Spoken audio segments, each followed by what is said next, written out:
People are often emailing and asking me of how I do simple, everyday things like making cups of coffee, getting into bed, just general things everyone has to do every single day.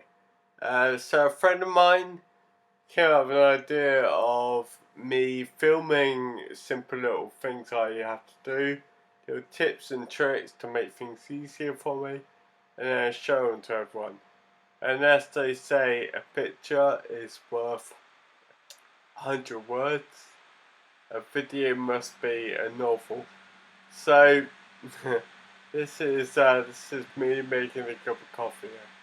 So as you can see, I have to come into the kitchen, and the doorway is directly opposite the kettle. So I have to go back and forth to get myself towards more than a 90-degree angle to the kettle. And then again, having to do a bit of fidgeting and moving around to get spoons and cups out of cupboards. So there, as you see again, it's back and forth, until I sort of turn around, like doing a 1,000,000-point turn just to move from the kitchen. Anyway, so I've got all the stuff out now, so I have to lean over to get the jar of coffee. As you might be able to tell, or not, I've had the work surfaces lowered, so they're at the right height for me, but unfortunately they're all still at the original depth. So I have to really lean over to get the coffee. Now it looks like I'm putting several spoons of coffee into my cup. But that's not the case. Again, because I cannot angle the jar to get a full spoonful of coffee, I have to do it literally a quarter of a spoon at a time. Again, no one else really has to worry about this, but it's just one of those little things that takes a little bit more time to me. But now I've done that, I put it onto my kettle.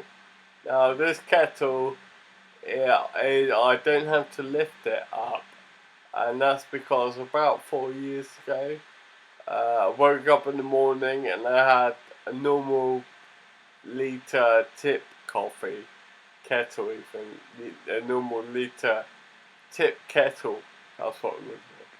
And it was full up, and it was just boiled, and I knocked over an entire boiling kettle of water all over my arm, and also it was early in the morning and I wasn't wearing that many clothes, so that really hurt. So now I got this kettle which I don't have to pick up. So you see, now I've got the milk out the fridge. Again, it's not as simple as just going back towards the fridge. I again have to do countless amounts of going forwards and backwards and forwards and backwards and forwards and backwards until I turn to get the milk out of the fridge, and then I have to do the same thing to get back again. So as you can see now, the blue light has gone out and the kettle has boiled. It boils 1 cup at a time, and it boils it very quickly, as you can see. So that's really cool. There's no waiting around for me. I have coffee quite instantly. So now I've just literally got to add the milk, and I'm done and dusted. I spilt a little bit of milk then. Don't worry, I shall wipe that up in a second. So that's just 4.5 minutes thing, and then making it a cup of coffee. I